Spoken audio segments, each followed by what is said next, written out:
This is the sixth talk on the second gate, Kamasaka Zen.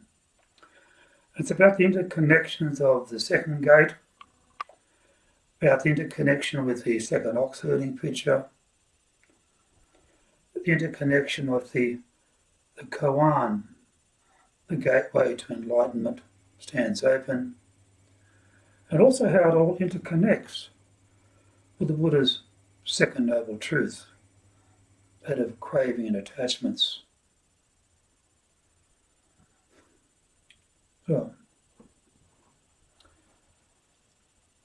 the journey through Zen practice is one of unveiling layers of illusion and cultivating clarity. There is a profound interconnection between the second gate of Kamasaka Zen, which we call rising sun, the second ox herding picture, discovering the footprints, the koan, the gateway to enlightenment stands open, and also the Buddha's second noble truth, which identifies craving and attachments as the basic cause or the root of all suffering and discontentment in our lives. And it's together that these teachings offer a multi-dimensional lens through which to examine the nature of desire and the barrier that it creates, and the pathways to freedom from this upset, from this suffering, from this discontentment. Now, the second noble truth of craving has its roots in suffering, and it identifies craving as the primary cause of this particular suffering, this discontentment.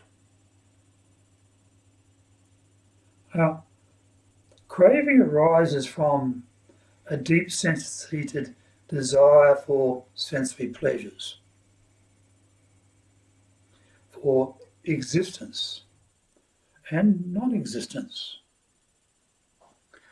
And these attachments, they bind us to the cyclical nature of samsara. And this perpetuates dissatisfaction. And essential to this teaching is the understanding that craving is fueled by ignorance, leading us as individuals to mistakenly believe that external objects, such as relationships or personal achievements, can provide us with an enduring happiness.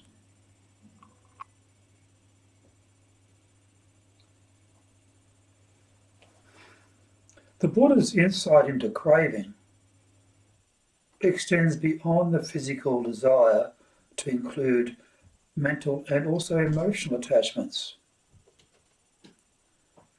We cling not only to material possessions, but also to identities, ideologies, and even spiritual aspirations. And it's this grasping that creates a divide between our true nature and the impermanent reality of existence. So the second noble truth, it's not a condemnation of desire itself, but simply a call to us to recognize its arising, its grip on the mind, and its ultimate emptiness. So the second gate of Kamasaka Zen, rising sun, symbolizes the dawning of clarity, dawning of clarity as we begin to glimpse the true nature of our mind. And it represents the early stages of awakening, where the fog of delusion begins or starts to dissipate. And this starts to reveal the interconnectedness of all phenomena. And like the sun piercing through the darkness of night,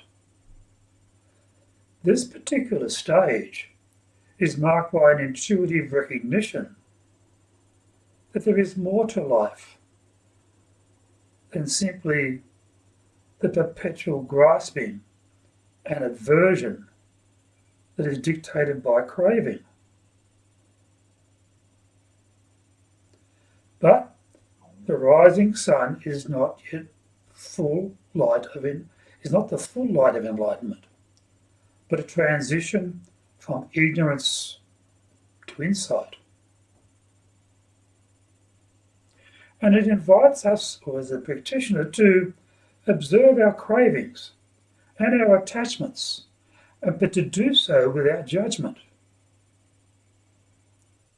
and see them for what they truly are: impermanent and empty of inherent existence.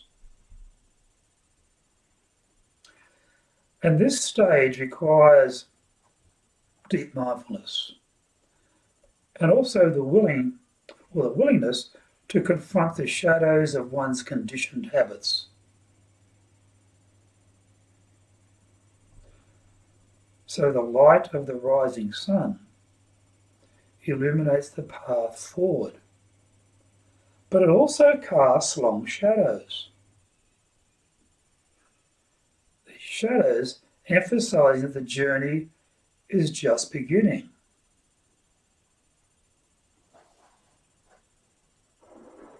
Now, in the second ox herding picture, known as discovering the footprints, it aligns very closely with the symbolism of the rising sun.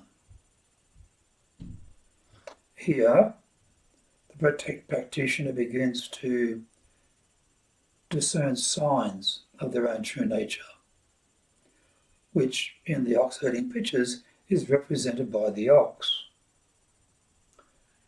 The footprints signify the first tangible evidence of the ox's presence, much like the initial insights into the workings of cravings and attachments.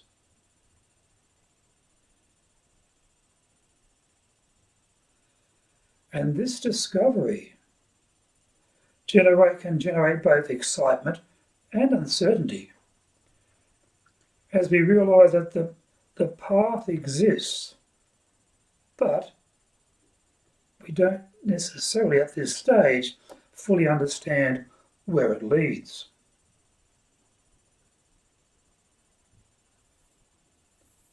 This stage reflects the importance of recognising patterns of desire and attachments in one's life. And the footprints are simply a metaphor for the causes and conditions that rise or give rise to our discontentment, to our unhappiness, to our suffering in life. And they remind us that craving does not arise in isolation, but it is deeply embedded in our thoughts, in our emotions, and in our actions. So, by following the footprints,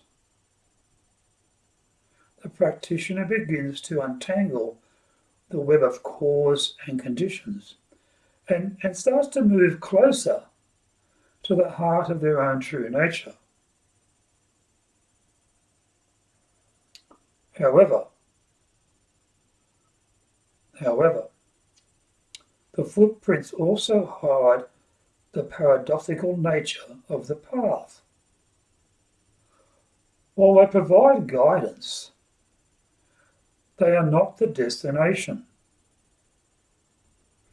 So we must navigate the tension between seeking and letting go.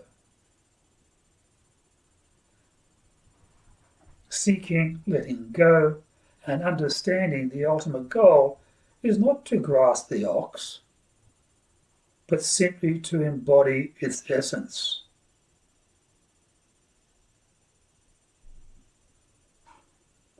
And then the koan that says, the gateway to enlightenment stands open. It invites us to consider the ever-present accessibility of this liberation.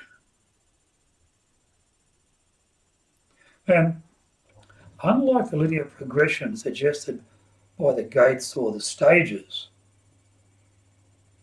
the koan asserts that the truth is already within reach.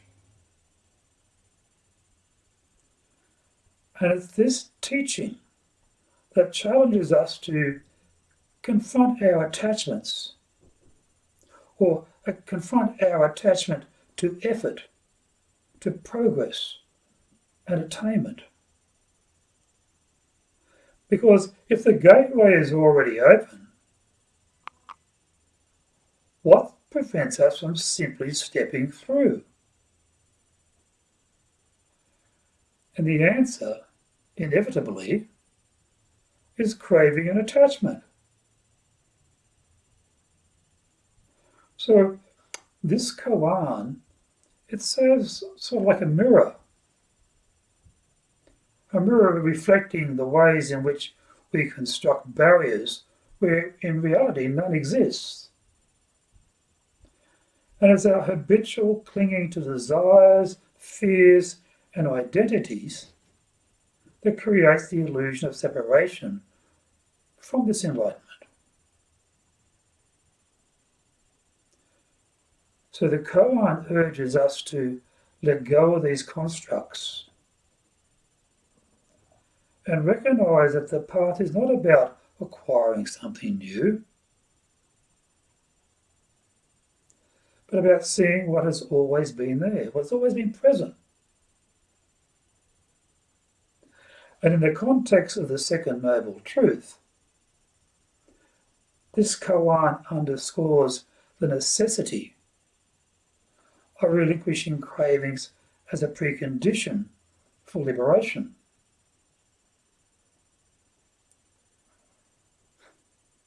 The gateway stands open, but we hesitate to enter because we are simply tethered to the very illusions that cause our unhappiness in life, our suffering in life,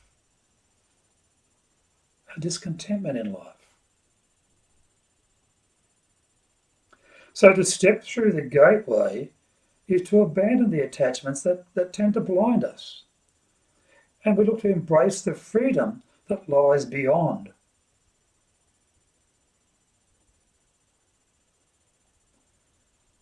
Now there's a very interesting interplay between these teachings.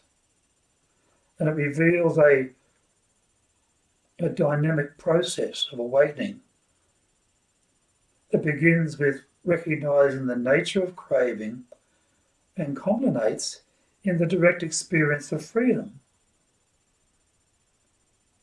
So, the rising sun, the ox's footprints, the open gateway, they each represent different facets of the journey towards this liberation, towards happiness, towards enlightened awareness. And the recognition of the rising sun and footprints, both the rising sun and the discovery of the ox's footprints, these mark an initial awakening to the nature of craving, and also to our understanding of its role in perpetuating this discontentment, this unhappiness in life. And these stages emphasize the importance of mindfulness and self-inquiry, which encourages us to observe our attachments and to observe with curiosity rather than with judgment.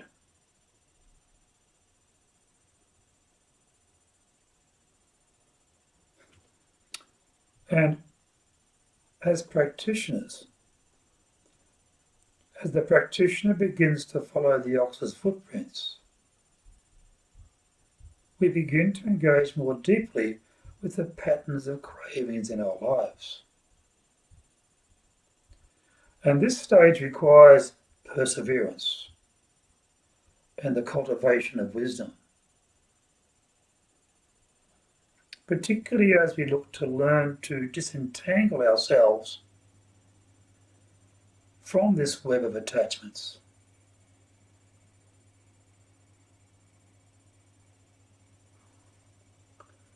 And this koan, the open gateway, invites us as practitioners to take the final step of letting go, recognizing that the barriers to enlightenment are simply self-imposed. So this stage demands a radical shift in perspective, where we begin to relinquish not only craving, but also the idea of a separate self that craves.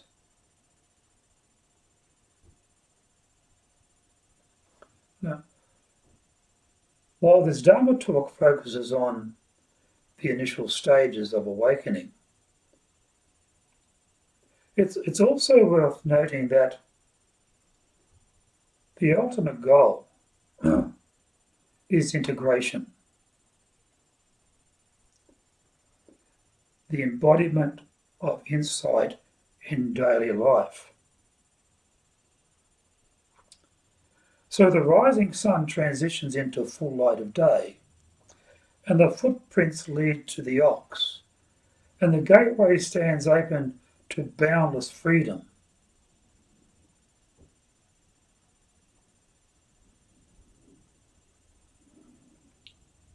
For contemporary practitioners,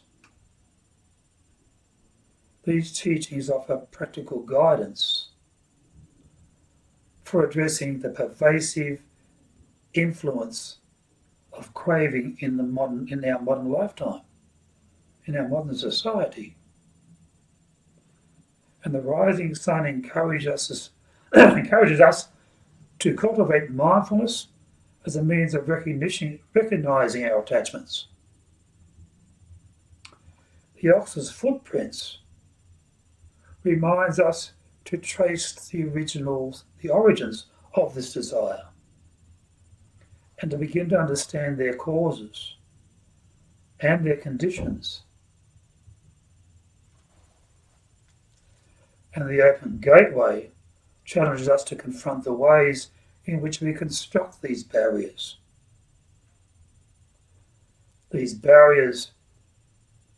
to our own liberation. So, in practice, this might involve mindful observation, taking time to observe the arising and the passing of cravings in daily life, and particularly in noting their impermanence, and then eventually realizing their lack of inherent satisfaction. And even the inquiry into the causes, reflecting on the conditions that give rise to specific attachments, whether they stem from social conditioning, personal insecurities, or even simply habitual patterns.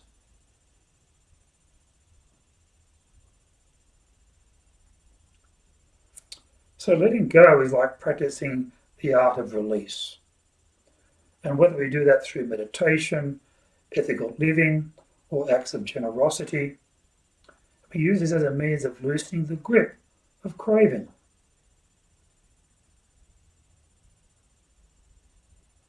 So, in conclusion, the second gate of Kamasaka Zen, the second ox herding picture, the koan, the gateway to enlightenment, stands open. These each offer unique insights into the Buddha's second noble truth. And together they all form a cohesive framework for understanding and addressing the root cause of suffering. And it's by recognizing the nature of this suffering and engaging with its origins, and ultimately learning to let go, that we as practitioners can now be able to step through the open gateway into the freedom that lies beyond.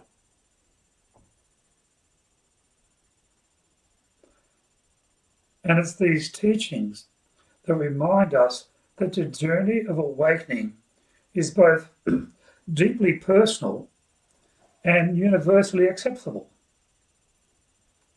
And they invite each of us to discover the footprints of our own true nature and to follow them, and to simply follow them into the light of liberation.